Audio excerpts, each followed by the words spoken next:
generations to come. Please welcome your host, Byron the Investor. Welcome to the Real Shit Real Estate Podcast. Here to provide you with real shit and valuable content to change your financial future and generations to come. Please welcome your host, Byron the Investor, real estate entrepreneur from Houston, Texas. O'Neal J. Parker, real estate entrepreneur from Lafayette, Louisiana. Byron Sellers, one half of the Mobile Home Elite Investors, straight from the Chi. Welcome to today's show.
What's good?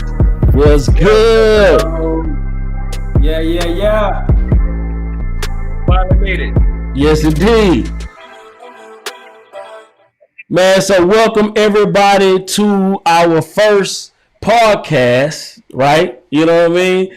And I'm excited to introduce to you guys, if you don't know, O'Neal Parker, Byron Sellers, you know what I mean? And shit, man, and I'm Byron the Investor. So we finna kick it off, man. This is the Real Shit Podcast, where we keep it 100% real. It's no fluff on this podcast.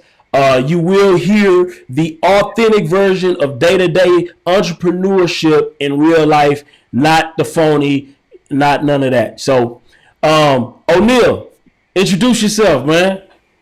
What's up? What's up? What's up, everybody? For the people that don't know, my name is O'Neal Parker, real estate investor. Been investing in real estate since I was 23. Built my first house when I was 21. I started with the wholesaling and then quickly went to buy and hold, fix and flip. So I pretty much do everything when it comes to real estate. Purchased my first rental unit 4 months in real estate. Purchased 13 units in the first 12 to 13 months in real estate. So now I went back to wholesaling in January. Reason being, so I could scale my real estate business with the fix and flips and buy and holds. Because at the end of the day, it's all about cash flow. So it's a little bit about me, and I'm 27. No doubt. What about you, Mr. Byron Sellers? Man, what's good, man. First and foremost, I'm blessed to be here with you two brothers, man. But man, I got my start in real estate the untraditional way. I went the mobile home route, it sounds like mobile home. But I had left, I was fired from my job March 3rd, 2017. I had been wanting to get into real estate, kind of on my journey, went broke, messed up my credit, car repo, all that bad stuff. And I remember I was driving Lyft just to make a living.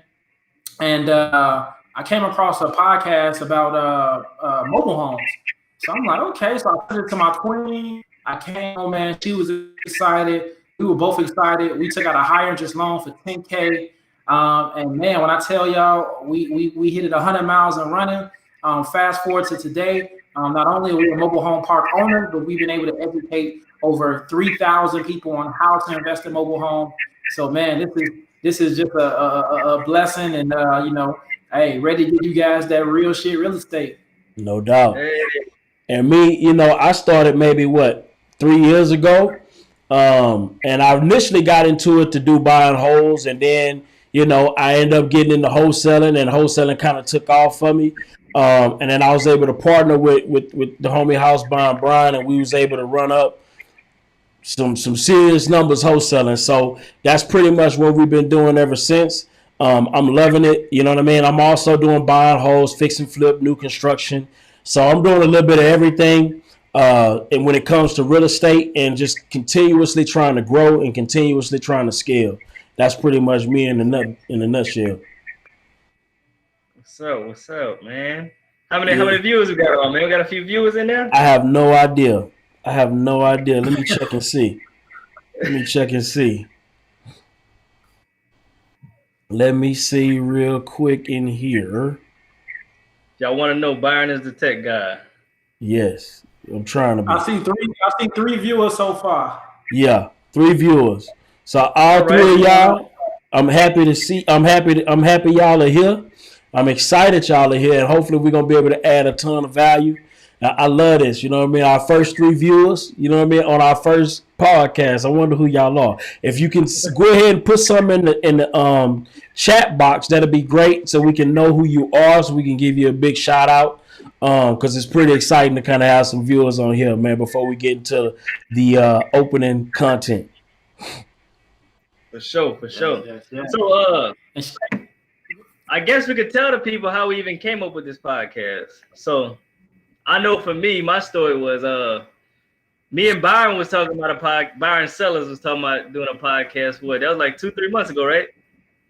Yep. Me myself, I wanted a podcast maybe like 2 years ago, and then Byron Investor called me maybe about a month, 6 weeks probably, talking about, man, I'm thinking about doing a podcast or something, and then I called other Byron, then here we are.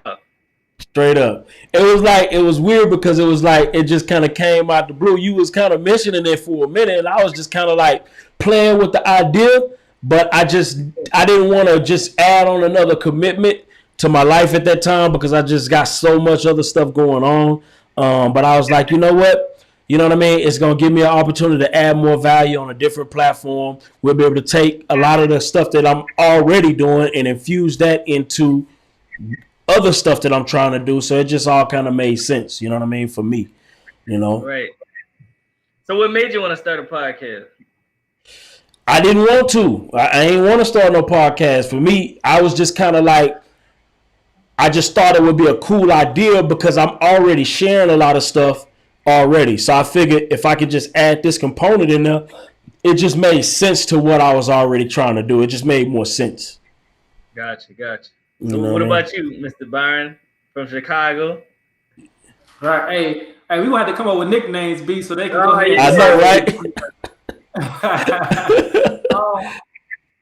You know what's similar, just like yourself, O'Neal. Like I have been wanting to do one, but again, just like Byron said, just the commitment part. And when I hit you, I was just like, I thought about it, like, you know what? If it's, it's different numbers. If we can, I know you got a network. I was like, let me hit O'Neal. I think we can at least grab like 2 to 3 of us, and we can make something happen and split the work. And man, it just look how fast it came. And hey, first of all, shout out Byron, man. I'm talking about you see everything you seeing, man. That man is a tech genius, man. Hey, man, we figured it out. I'm still learning this stuff, so I'm not even. You know what I mean? This just the beginning. We're gonna try to keep it fresh. You know what I mean? As fresh as we can. I'm just learning. We all basically on the same page because, like I said, I wanted to start one for years, but that commitment of doing it every week, that's the hard part. Yeah, by yourself. No doubt. You know what I mean? So let's get into it, fellas. Let's get into it. So let's talk about it. Let's see. So prior to the whole, I don't even want to say, the disease, because I heard on YouTube, they'll flag your video and all of those stuff. But prior to our global situation, yeah, the big C. The big C. You feel me? What was your business like? You know what I mean? Or what was all of you guys' business like? And I'm gonna talk about mine as well. Let's say February, January, December. Yeah. What was business like for you? So I guess I'll go first. So business for me in November, December, I was trying to figure out how to scale, the business. And that's when I came up with my partner, Tyron. I was trying to figure out, like, if I want to buy more rentals and then do more flips to pay off the rentals, how can this happen? And then I figured out I got to start wholesaling again. So the reason I figured out I got to start wholesaling again is because wholesalers is the hub to all great deals and the most equity. So if I have my own wholesaling business, I can get access to the most rentals, the most equity, and to make the most profit. No doubt. So in December, I called my partner up. I think it was end of November, maybe beginning of December. I called him up, asked him if he wanted to partner, and then we started doing everything. And then we officially started business in January. And then I think we hired our first VA in February. I think we closed our first deal February. So, things has been growing. So right when the situation happened, we closed on a deal for $20,000. So that was my, 3 months. Your introduction. Yeah, that was my start to the big C. Nice. What about you, Byron? Man, so 2019 had been going good, man. We had kind of revved up the flips on the mobile home side, and my goal was to I really wanted to cash out all my people that were doing rent to own, because most of my terms were 3 to 4 years. I had one 5-year term, but we ended up having to evict that tenant. And so right around November, in November, we had 2 more flips, and I had told Shanice, I'm like, yo, by January, I want to dump all of these. I'm like, people getting their tax money, let's just let them pay it off quick, because I'm like, we want to focus on mobile home parks. And then a lot of times the lot rents was going up on the first for 2 of the parks we were in. And we got no control over the lot rents when we were doing the individual houses. And so, man, when I tell you about it, it just worked out so perfectly. We had 6 units left, and literally I made everybody an offer. Like, man, you can pay off your house earlier. And we had got all the way down by February. We only had 1 tenant buyer left. And then that last one, she was able to pay her house off in April. But again, I wanted to get everybody off. Of course, the big C had hit. but we was already on pace to start, looking for mobile home parks. All of January to February, I was on the road just looking at mobile home parks. No doubt, no doubt. And tell me this, what, and I'm going to break down kind of like where we was at too. So I would say prior to the Big C, you know what I mean? That was when we first hit our first six-figure month in February. And so the ball was rolling. To be honest with you, our ball really haven't stopped rolling as much as probably other industries.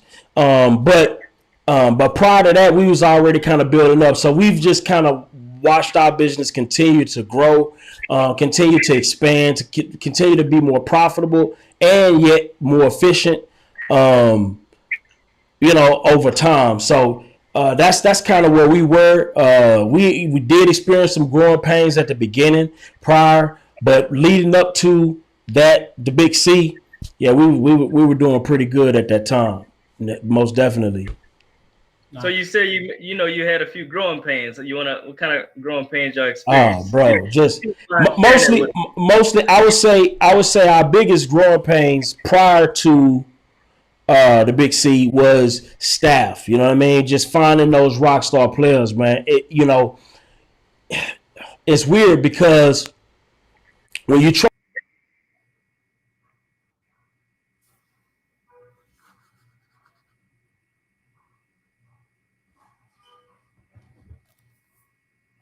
Uh-oh.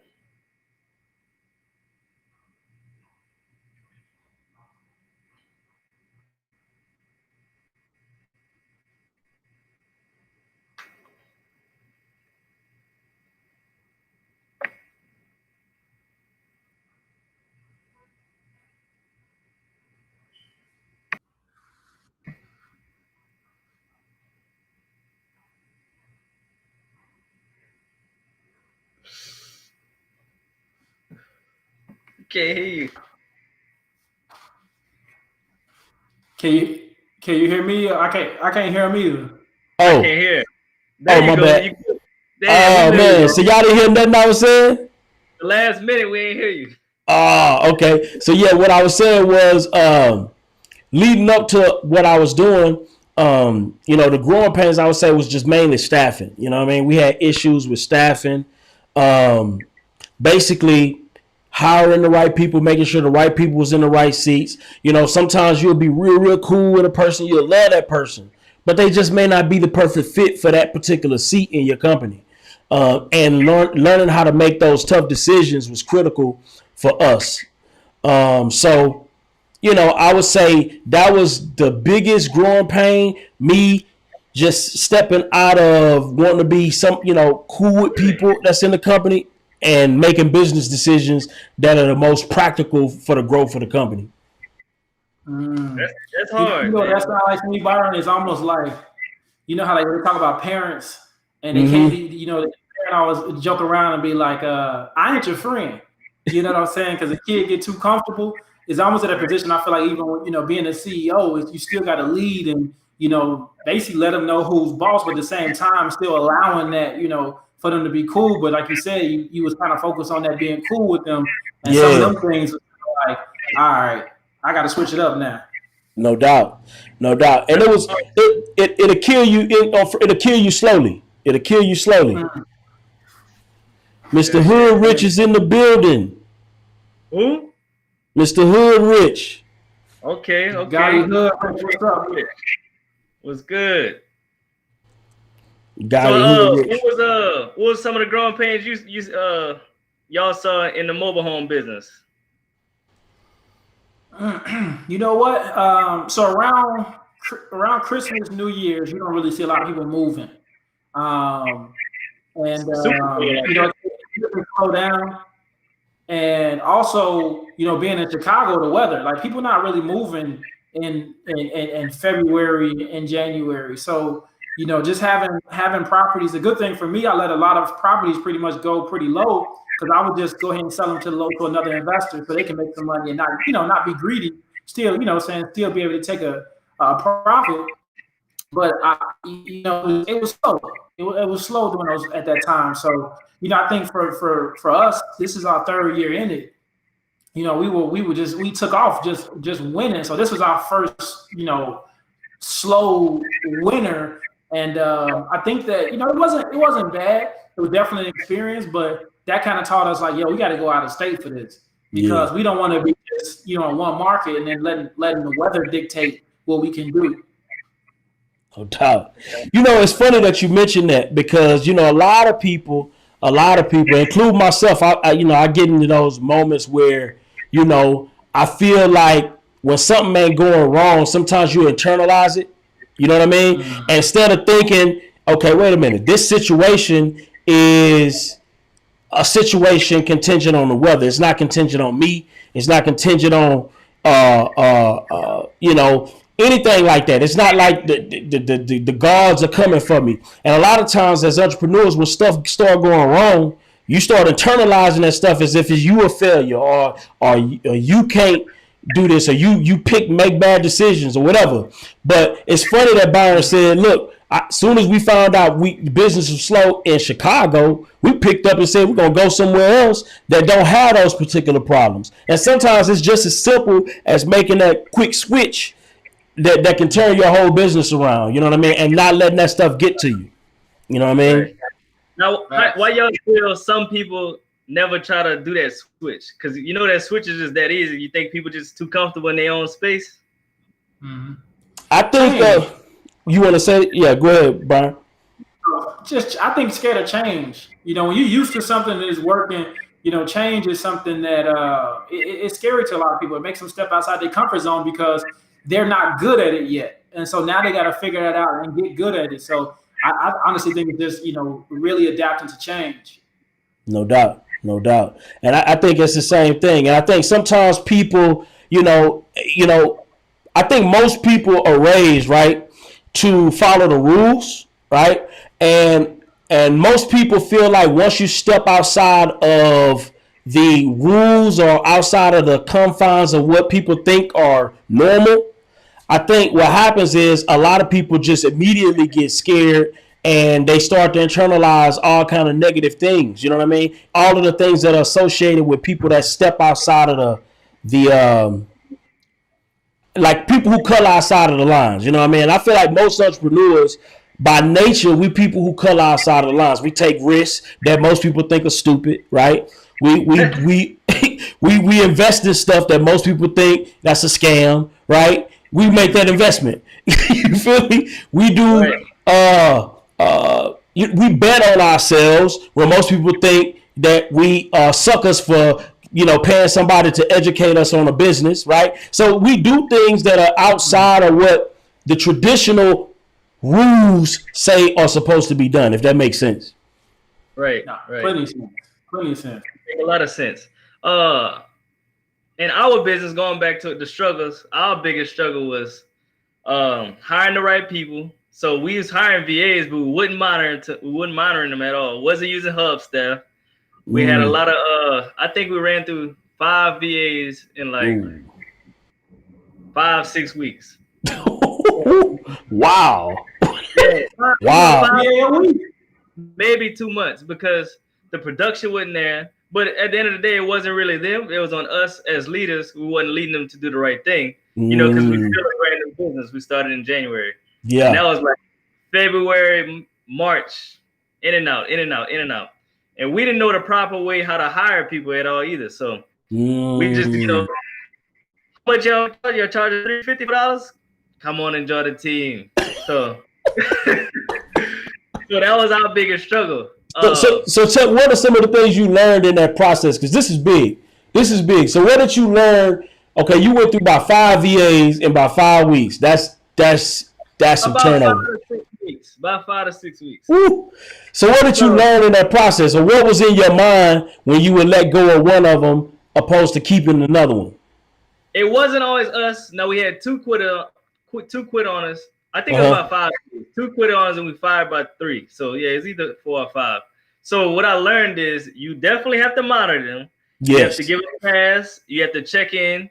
and you have to give feedback. You need daily reports, end of the day reports. You got to really see what's going on. So it's all about the KPIs. You got to track everything they're doing.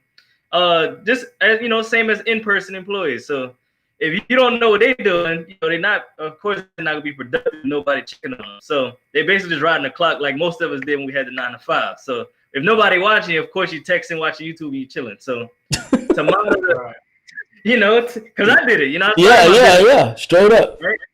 So you really have to manage people, not really, what is it called? Micromanage, but have some type of system to know what's going on at all times. So, you know, if it's 12 p.m., you know what's going on. Hey, they're doing skip tracing or cold calling or whatever. So having a system schedule that everybody's on the same page with, I think that's the major thing that we learned with that. No doubt. That's critical. That's critical because a lot of times, I think a lot of people, when they try to start scaling, hiring people, that's the hardest part, especially if you don't know nothing, right? Yeah, man. Yeah, because sometimes the VAs will know more about the business than you do. Facts, because they done been through about 5-6 people. Yeah. yeah. And that be, you know what I mean? And we done had situations, guy, where we had a VA stealing data, you feel me? Selling our data to other investors, working for multiple investors at the same time. Wow. You feel me? Subcontracting VAs. Hey, it's real.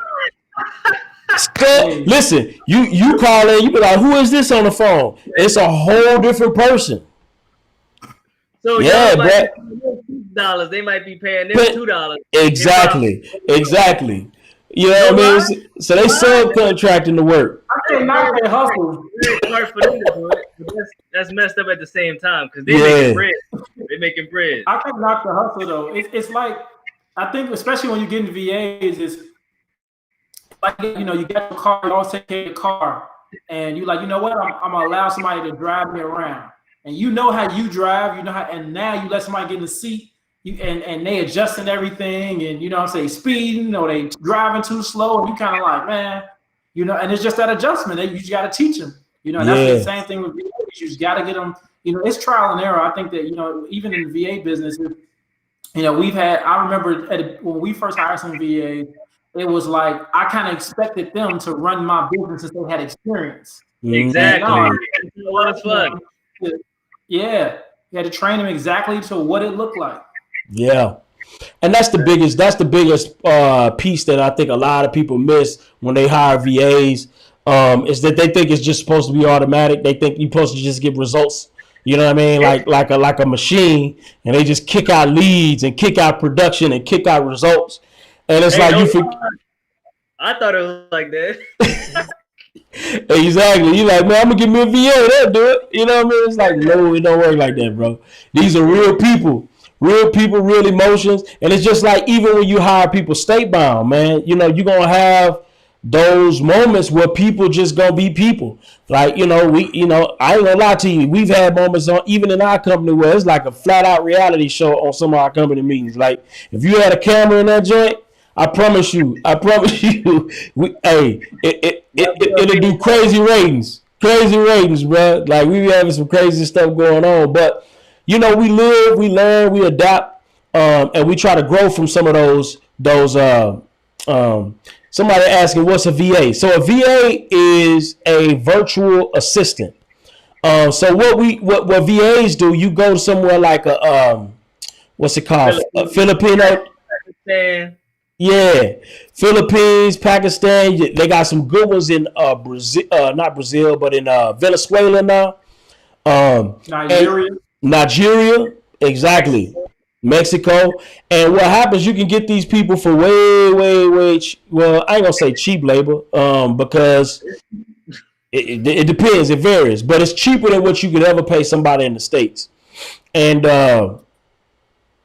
you know, you can get some VAs for what, $2, $3, $4, you know what I mean, an hour.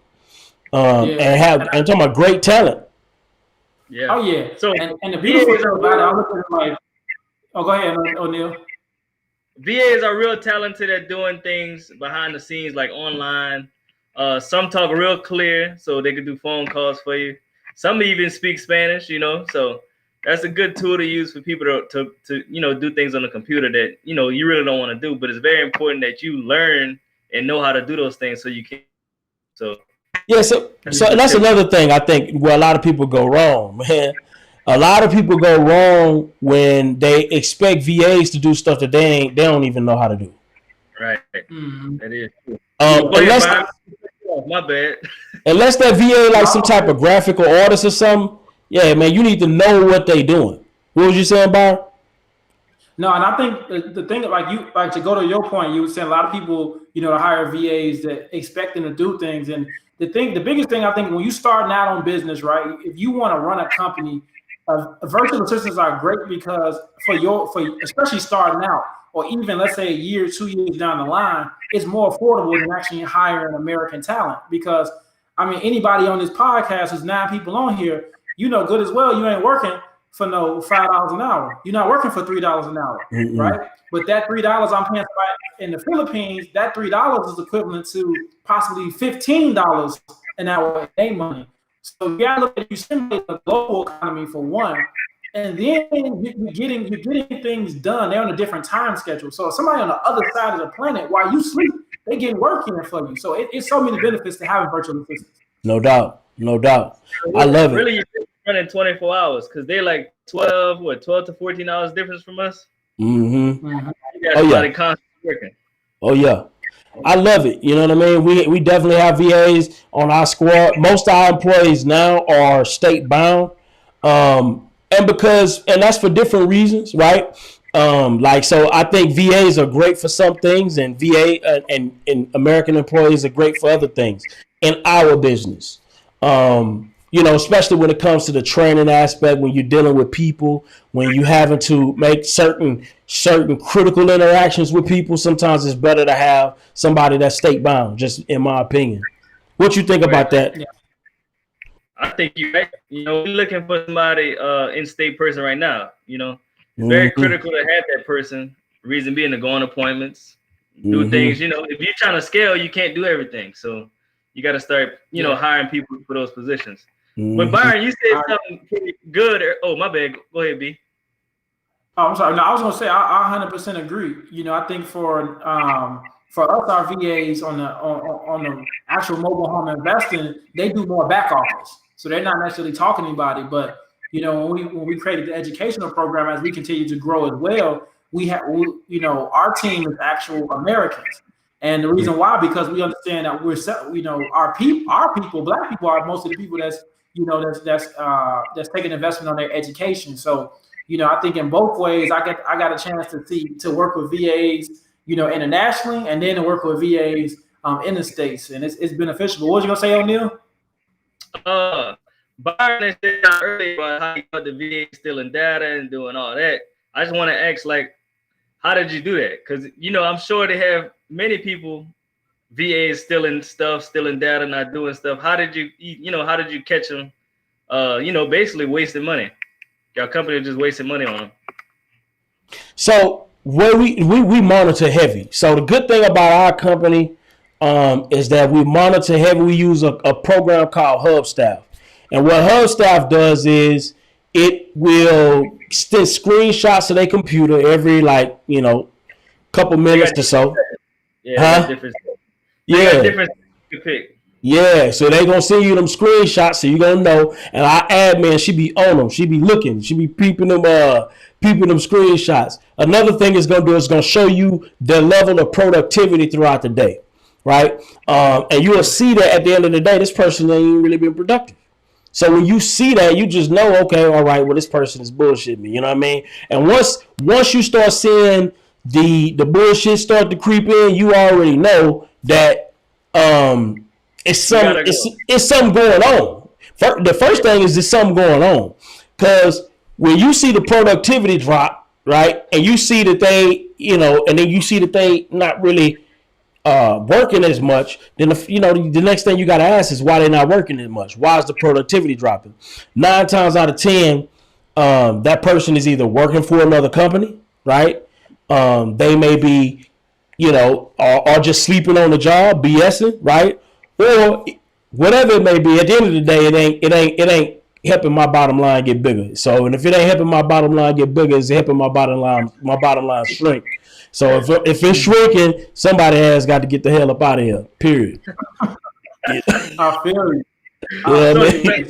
Straight up. So I got a question I'm gonna start with O'Neal real quick, right? Because I love it. We talking about systems, we talking about our VAs and again how we flourish. But what about during the pandemic? During the big C. You know what I'm saying? I gotta be good with the wordplay on here. But when the big C first hit, O'Neal, what did that really basically how did that impact your business? Shit. I know Byron said earlier they was making 6 figures and all that. God, nah. For us, so March was our first $30,000 month.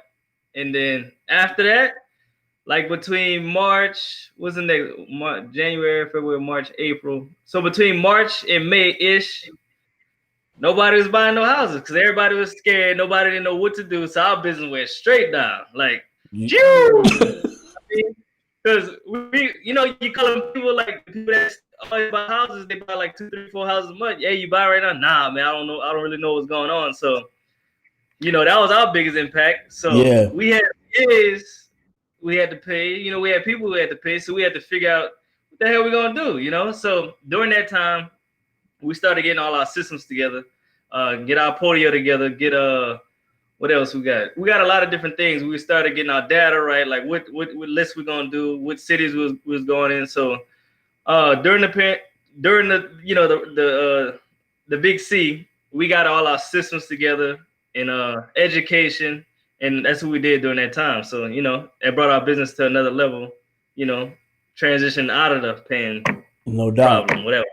Yeah, and we experienced a dip too. We experienced a dip in I would say in April, May.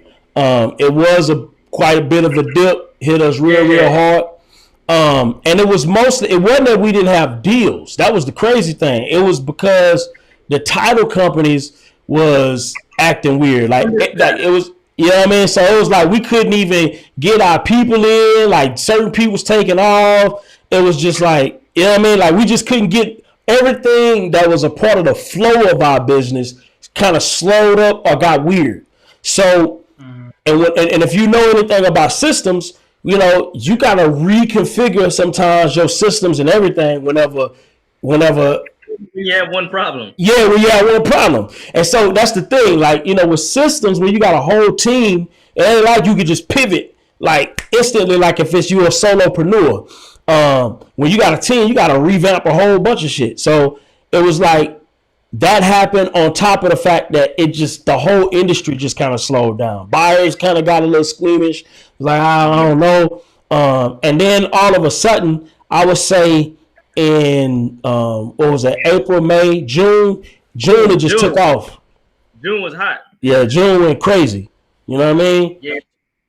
So it was just kind of like, when June hit, we were back popping, and really, I would say we wasn't dying in May and April, but we was like, it was getting scary. It was definitely getting scary, for real. Huh? So, what I was going to say. So the title companies, I don't know about where y'all at. They still backed up right now with all the low interest rates. They still are. They still are. You try to close a deal in 2 weeks. Now it's taking a month. We had a cash deal. Cash deals usually take 3 to 5 days. That thing took like 40 days. Cash deal. Yeah. Because you got to think about it. It's a whole system and process, like Byron said. So the title companies, they got to go pull data from the parish or the city or the council, so whatever you call it. Exactly. They might have 5 or 6 people working in that area. Now they got 2 because they laid people off because they can't pay them. So that backs up everything. And then you gotta hire a title person to go, walk over there and go get the stuff. So it was crazy. 5, 6 title companies might be using the same title person to go to the courthouse and get all the title work. So everything get pushed back. Yeah, it was just all bad. And you had a lot of people working from home here. A lot of the city employees was working from home. And you know, when you put a government employee and you let them be able to work from home, you basically got nobody working. Hey, bro. Hey, and I decided to do a new construction during the pandemic. You know what I mean? Like, that was my bright idea. You know what I mean? So I'm dealing with permits. I'm trying to pull permits, bro. I can't get nobody to pick up the phone. Bro, it was horrible, bro. It was horrible. You know what I mean? That's crazy. The banks start closing. Everything start closing. So everything just slowed down. I think it's still like that because they still catching up, you know? Yeah, it's still like that. It's still like that. The only difference is business has just been still doing good in terms of growth. Our business was booming. During the pandemic, the business was booming. And the reason why, because mobile homes, we had two things. You had people looking to downsize because they wasn't sure what was going on in the apartments and things. And then we had high demand of people at the mobile home parks, you know, trying to get out of their homes because they didn't know what was next. So, man, when I tell you, like, I went wholesale crazy during the pandemic. I went wholesale crazy. And the beautiful thing about when I wholesale, we don't need title companies to wholesale. The only thing that held us up was the title transfers. We had to go to the DMV. So that was the only thing. But most people, they just held on to the title. But man, the demand was so high. Like it was booming, man. We didn't miss a beat during the pandemic. No doubt. You know, it's funny you said that, Byron, because it's like anytime people can rush to the bottom. Like when it gets scary, a lot of people are more open to rushing to the bottom of the marketplace, wherever that lower tier investment is. That's where people want to be, the cheapest form of housing. So can you break down, I guess, the concept, that whole concept, like, and why you do the mobile home opposed to like any other type of investment? Yeah, well, so for one, it's when you talk about highest cash on cash return, man, it beat anything. So you talk about low capital, low risk. Mobile homes are really undervalued because, you know, most people when you think of mobile homes, you think of trailers. You know, you see the stereotypical things, the 8 miles. You think of all the, you know, trailer trash. Think of all those crazy things. And most people who live in mobile homes don't even know the value of their own home, right? Because somebody come around and told them, "Oh, your trailer only worth $2,000. Your trailer." But at the end of the day, it's a roof over their head. It's a home, right? Yeah. So exactly. You know, for us, once we start diving into it, we start understanding, like, yo, the only difference in this home is it's just made in a factory and shipped to its location. So we start seeing, you know, when we go into people asking them, like, you know, we see for sale signs how much they asking for. People $3,000, $5,000, $2,500 in a move-in ready house. They currently living in this house, and we think, like, why? Like, this is this cheap for this. And the reason why is because the stigmas, right? Like you said, it's that bottom. But for us, what we did was we came in the value. Like any house that I purchased for $2,500, I immediately put it on the market for $14,000. And normally I would get a buyer in at $10,000. Wow. And so you got to think about it. To people was, where else will you find a move-in ready home for $10,000? Like you know what I'm saying? And then I also ask them, like, why rent when you can own your asset? Just like a condo, if you're gonna pay HOA fees in a condominium, you might as well get you a mobile home, right? And the more we start diving into it, we start seeing that, yo, this is really no different. America created this stigma, just like how they created this stigma around hoods. They got the same thing in neighborhoods. So we just saw where the value was at, and we just struck gold in there. No doubt. That is so dope. That is so dope. Yeah, so tell me this, fellas. So what has business been like coming out of this big C, and what do you think the projections are going to be for business after the crash in the market? Like, what do you think is going to happen for business? I think it's gonna be amazing for me. So I love rentals. So a lot of people gonna go in foreclosure. But you gotta think about it. I know in my area, they just started foreclosures like 2 weeks ago. Wow. So all the foreclosures are backed up. Nobody was able to do evictions, foreclosures, or none of that. So that's just opening back up because we just got in, in our area, we just got in phase 3, like I said, 2-3 weeks ago. So, you about to start seeing a whole bunch of deals all over. We already started seeing them now, but in a year, that shit gonna be crazy. So I'm picking up deals subject to all the time. That's why with cash in hand. I'm scared because it's like, I really feel like people who are just getting introduced to this business or people who have not been in this business are going to miss. Listen to me. They're going to miss the greatest transfer of wealth, right? Especially for people like, for any minority, that's trying to hustle and do real estate investing. This is your perfect time because honestly, bro, when this market correction takes place, and the values of these houses start to drop, the foreclosure moratorium is released, the eviction moratorium is released. What you think? It's finna be bananas out here, man. It's finna be the largest, in my opinion. This is my humble opinion. I think it's gonna really be the largest transfer of wealth that we've seen in a long time. Because you gotta understand.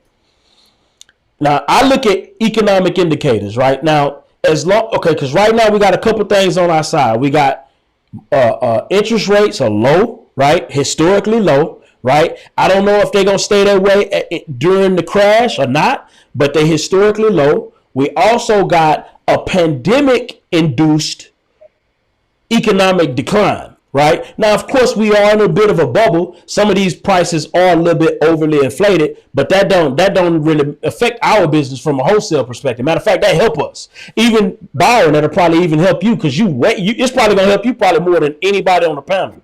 Just being real, because if you look at the economic indicators, you look at the interest rates, right, and that is a falsely induced global economic downturn, and so as that stuff starts to relinquish and these moratoriums start to get released, of course, people are gonna lose their houses, people are gonna lose their jobs, all those things are gonna happen. But if, quote unquote, long as we can still continue to keep money flowing, which I think it will.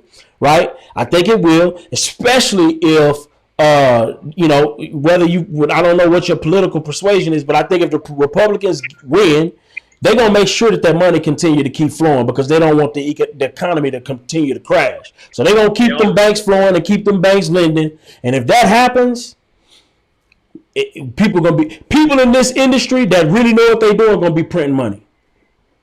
I can't wait for that. They're gonna be printing money. You forgot 100%. To mention the job loss that they had. Oh, yeah. But, I think the crazy thing is they got so many people lost jobs, so many people making $6,000 to $1,000 a week, and they still ain't doing shit. They went by purses. You seen everybody on vacation. You seen everybody with new shoes, new clothes, and now they ain't got nothing right now because they stopped it. Yeah, it's ridiculous. I think that's the most saddest part of the pandemic. Yeah. People not making money. They're not making investments in themselves, and they're not making investments in potential investments. It's sad. Me, I'm a frugal dude. You know what I mean? So I don't really believe in just like fucking off money like that. You know what I mean? So for me. So Byron, didn't you see? I'm ready, bro. I've been sitting on cash. I ain't gonna lie, I've been burning my pockets, man. But I'm ready. Byron, I'm ready. Let me say this. Knowing that we had a pandemic, everybody's getting this money. Didn't y'all see like a lot of sales in your education company?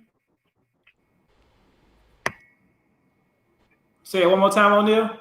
I said during the pandemic or whatever. Didn't y'all see like a lot of growth in sales in your online education space? Oh yeah. Now to say, Now we're gonna be real here. You know, let's just say y'all had a lot of sales. Let's just say 100 people bought the course or whatever, and y'all can see how many people actually, you know, did from beginning to the end. What you think is that percentage that the people did it from beginning to the end? 3%. Come on, man. 3%. No, I'm telling you, that's facts from our course. From the whole 3% of the people actually went out there, bought the course, and then went and took action. 3%. Wow. So basically, they donated. Less than 30% finished the course. See, what happened is a lot of people panicked. They went and bought everybody course because it's like, oh man, I don't know what's going on, and then information overload, and now they got the analysis paralysis, and they ain't make no moves yet. Wow. And the world is back to normal. They got their jobs back, and they comfortable. That's the whole thing that we talked about earlier. Everybody comfortable instead of getting uncomfortable and trying to learn something new and actually take action on the things that they learned. So now, you know, they stuck with a whole bunch of courses and they stuck back at the 9 to 5, which they hate. It's sad. What do you think that is, O'Neal? What makes people waste their time to invest, or what you think that is? What you think that's about? I think the number one thing is the way they grew up, their environment. Nobody wants to do no change. Everybody wants to be a millionaire, but scared to put in the work. I think that's my major 3. And then you know, family don't support it. Nobody do it except the people on Instagram. Mm-hmm. You know, they want their lifestyle, but they're not ready to put in the work. A lot of people, you got to realize, Instagram is a highlight reel. So nobody sees the backing work of all the, you know, the work that everybody put in. They only see the money, the cars, the shoes, the housing, the clothes, and everything. So once they take the course and see all the work that's required, they're like, nah, this shit ain't for me. No doubt. Hey, O'Neal, I think we got a good question. I think you be good on. You know what I'm saying? Somebody just asked, Satina just asked, could we speak on hard money loan, the pros and the cons to hard money loans? And also, Satina, can you do me a favor while O'Neal answer this question for you? Go and hit that like button for us. All of the people watching right now, try to hit that like button for us. You know what I'm saying? Show us just a little bit of love. You know what I'm talking about? On that old like button thing. Yeah, man. We definitely appreciate that question. This will be the last question, so we got to hurry up and get off. You know, we got things we got to do, but I'm answering the question real quick. So hard money loans and hard money lenders is a third-party lending institution that lends money on hard assets with typically high interest rates. So the reason you have hard money lenders is because typically banks or, you know, other lending institutions do not lend money on houses that's not livable. So you get hard money with hard terms because they're taking a risk on you on an asset that's not livable. So the terms that they have right now is typically 6 to 12 months. Sometimes you can get a little bit longer, 18 months, but they give you an opportunity to buy a house and fix it, and hopefully you sell it or refinance within that time. Now, the hard rates is right now you can probably get a hard money loan between 7 to 10%, depending on your experience. The more experience you have, the cheaper your interest rate. Of course, the higher your credit score, the lower your interest rate. But that works hand in hand, credit and experience. So if you have no experience and your credit's trash, you're going to get the 10 to 12% tier rather than the 7 to 8% tier. And with hard money, they give you 100% of the rehab costs and typically 10 to 20% down payment on the purchase price. And you can get hard money without having experience. But like we stated earlier, you're going to pay more in interest and you're going to probably pay, I don't know, you probably got the loan a little longer.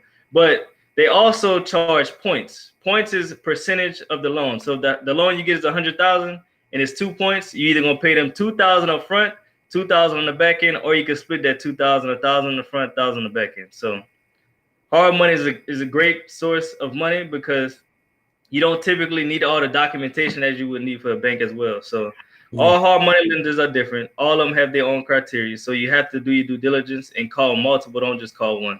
Because they have some lenders don't even check your credit. They're lending basically off the house. And they lend on properties with a lot of equity. So you got a house that's worth 100 and you try to buy it at 85, you can go kick rocks. That shit ain't gonna happen. So if that house is worth 100 grand, you need to purchase it at like 45, put 20 in it, and call it at 65. That is a great deal because if you don't pay them, they're gonna take that shit and sell it. So, straight up. You know, And that's real shit. Good deals. Yeah. Hard money lenders are some sharks too, so you got to be careful. You know what I'm saying? You got to be real careful because they will take your deal back from you. You know what I mean? Now they're not in that business, but was that a good definition, fellas? that was a great definition. You knocked that shit out the park. Pow. You know what I'm saying? Well, I'm finna give you a DJ horn. Hold on. Hold on, man. Hey, but listen to this. We got about 4 more minutes, but this is the deal. So I'm gonna give you my experience on hard money.